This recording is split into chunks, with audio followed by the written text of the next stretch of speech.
In the deep dark hills of eastern Kentucky,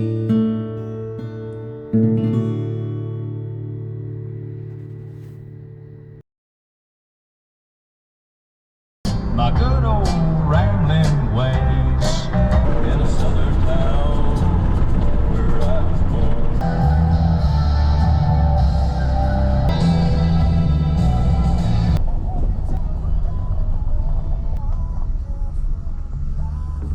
heading out to Keith Whitley's hometown. We're out here on the back roads. Things are getting interesting back here.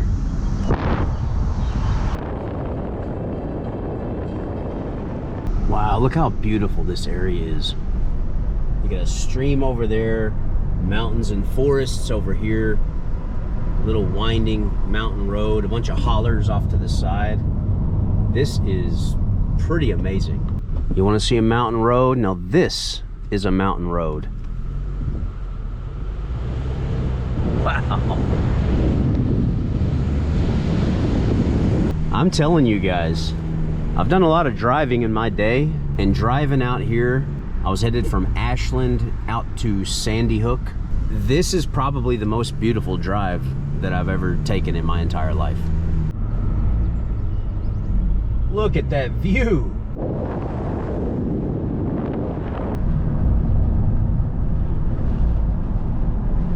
All right, guys, welcome to Sandy Hook, Kentucky. A small, simple little place with a big story. And it's the kind of place, if you blink while you're driving through, you literally might miss it. And this is the place that a country music superstar called his hometown. He wasn't actually born here, but he grew up here, and this is what he referred to as his hometown, Sandy Hook. The guy's name was Keith Whitley. Keith Whitley was born on July 1st, 1954 in Ashland, Kentucky, and raised in nearby Sandy Hook, Kentucky. In my previous video, you got to see what Ashland, Kentucky is like. Well, in this video, we're going to go to Sandy Hook, the place that Keith called his hometown. Now, keep in mind, it's not what it once was. We're going to see what Sandy Hook is like now, in 2025. Keith Whitley was passionate about music from a young age, and it didn't take long to see that he was truly gifted. He made a name for himself in the bluegrass music world, but it was when he transitioned over to country music that he really skyrocketed right to the top of the charts. Tragically, Whitley's life was cut short on May 9th, 1989, when he died at age 34 from alcohol poisoning at his home in Goodlettsville, Tennessee. Hearts across the world were broken, and a lot of tears were shed on that day. Quite right in Sandy Hook, Kentucky. The pace was slower, conversation almost non-existent, because native son, country music star Keith Whitley, is dead. About 1,000 people live in Sandy Hook, and it seemed like every one of them knew the 33-year-old singer. His struggles with alcoholism, compounded by the pressures of fame, led to his untimely death just as he was reaching his peak. His untimely passing shocked the world and left a void in the country music world that even to this very day has not been filled. Most modern country musicians, when asked about their major influences, will cite Keith as one of them and will quickly make it clear that his name is still highly revered in their industry. Now, for me personally, I love Keith and I have all his albums. I can sing along with every Keith Whitley song. So for me, this trip to Sandy Hook is very special, and I can't help but to feel as though I'm walking on hallowed ground. I wanted to take this opportunity to come check out where he's from. So when you pull into Sandy Hook, you basically got this one stretch right here, this one road going right through town. It's got a little bridge that goes over this creek. I mean, this area is stunning. It's just mountains and creeks everywhere you look. Beautiful farms.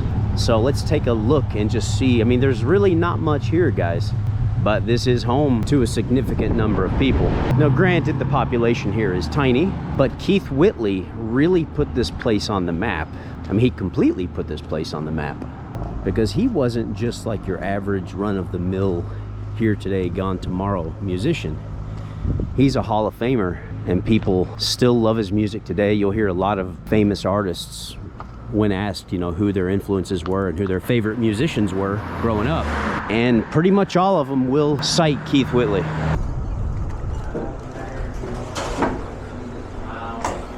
They had this, you know, the big blue plastic tubs that's got the rope handles. Next we put her in there and just clean. I will. I'll have to tell her. I put it on and hang with my knees. Alright, where's that? It was a toss-up between either pasta or the calzone, and I decided to go calzone. All right, I'm tearing into this thing now. It's tasty.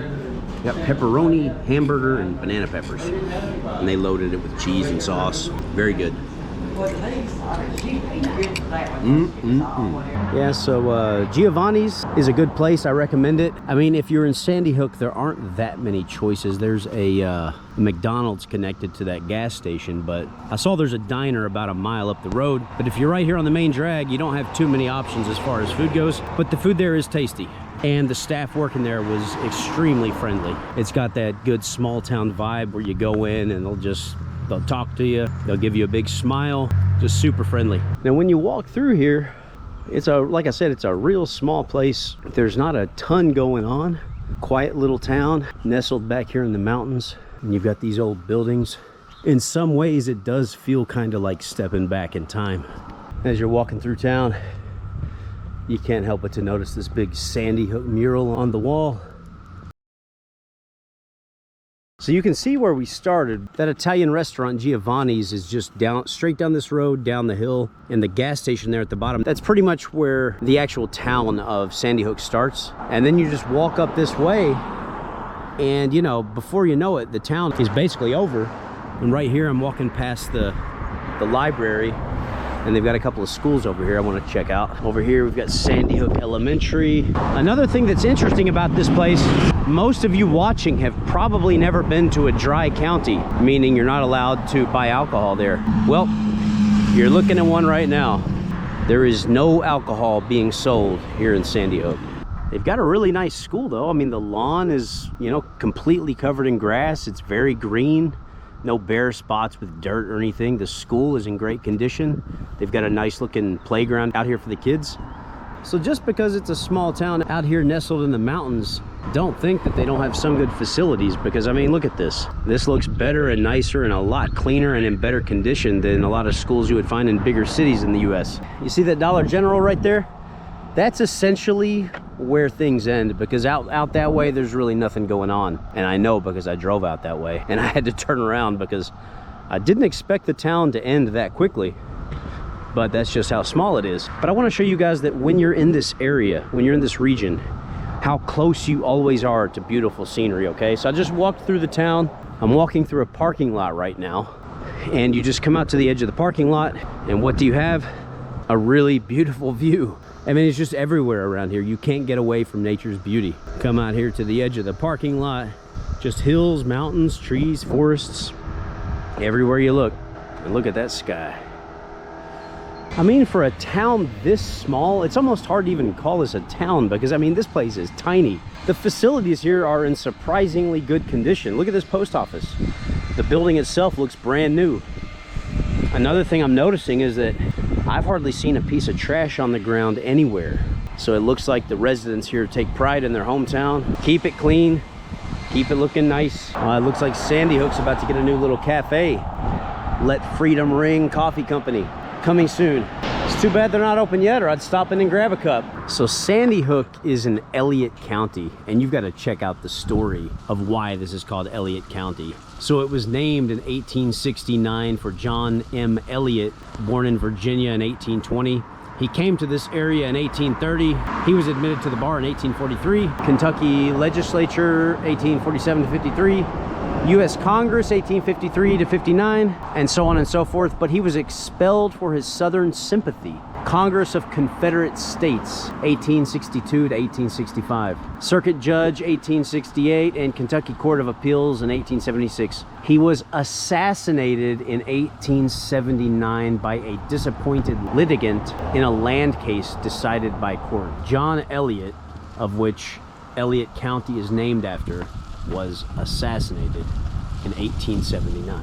We're still here at the Elliott County Courthouse, but they've got a placard here: Confederate raids and invasions and a federal retreat in Kentucky. So here's the Kentucky map, and we are way over here. There it is, Sandy Hook.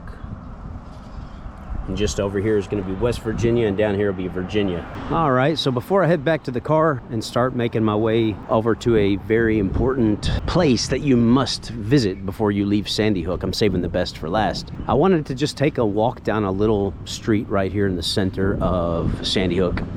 Just kind of see what it looks like. So the main drag is just back there behind us. We're basically right across from the courthouse. And then you just come walking down here. You can see these little homes. These look like mobile homes. I'm not gonna walk too far. I'm just gonna walk down here to Maple Street. But just give you guys a look of, you know, what Sandy Hook looks like. Oh, that's a cool looking home. That is a true old country home with that porch. It's like something you'd see in the movies. Again, we're not far at all from the main street over there. You turn off of it, you walk down a little ways, 5 minutes or so. You got a few homes just right in the center of town, and before you know it, you're right back in the woods.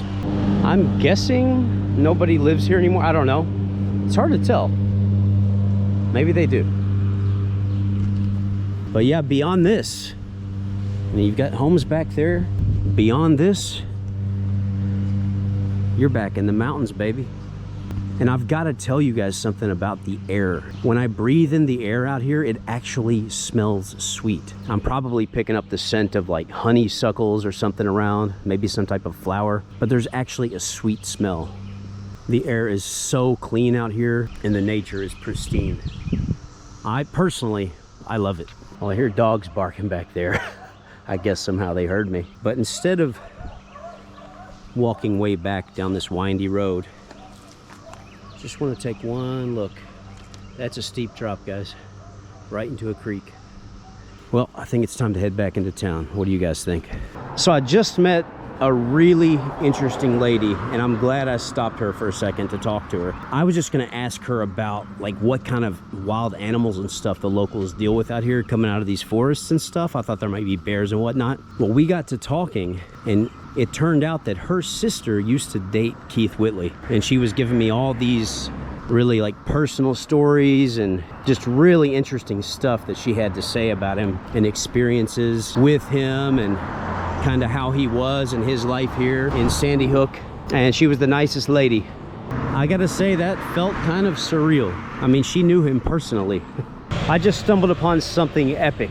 I was just driving down the road, looked up, saw the name of the road, Keith Whitley Boulevard. Check this out.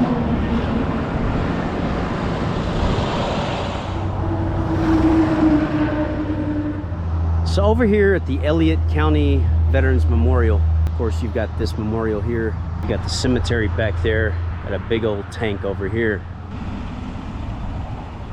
So here at this cemetery, you'll see over here, engraved in this bench, the name Whitley. And again over here, the name Whitley. And as we walk around,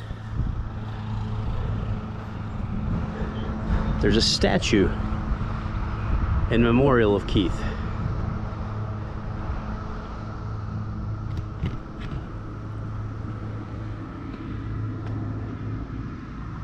Well, guys, I think this place is about as good a place as any to wrap this video up right here with Keith. Although I wish that they would wash him off. Looks like a couple birds got him. But regardless, that's not the important thing. My visit here to Sandy Hook, one of the smallest towns that I've ever been to, a place that literally exemplifies blink and you'll miss it kind of town. It has been a really interesting experience. I've had a great time. It's a beautiful day. And as far as country music goes, Keith Whitley was definitely one of the all-time greats. And it feels so cool to be here in his hometown, walking the same streets that he would have walked, seeing the same type of scenery that he would have seen. And although he wasn't here to see it, I'm sure he probably realized how adored he was by Sandy Hook and many other places all around the country and even around the world, but particularly here in Sandy Hook. So Sandy Hook, thanks for your hospitality. Thanks for the conversation. Thanks for all the interesting stories that you told me. A kind of behind the scenes look at Keith. You've made my experience here a really wonderful one, a very memorable one. But I think we're gonna go ahead and wrap things up here, guys. Thank you so much for watching the video. I hope you've enjoyed it. If you did, please make sure to like, comment, and subscribe. So take care, guys. Stay happy, healthy, and blessed. We'll catch you all in the next video. Catch you next time. I want to give an extra special thanks to all of my YouTube members and Patreon supporters for their help in keeping this channel financially sustainable. A huge thank you to all supporters from the $1 tier on up through the higher tiers. I want to give an extra special acknowledgement to my PCO tier members. And lastly, a huge shout out to my top tier supporters. Lee, Martin S., David is Da Wei, and 有爱心的外国人. Oh, and just so you know, you guys rock. What do you look for beyond the sea, grasshopper?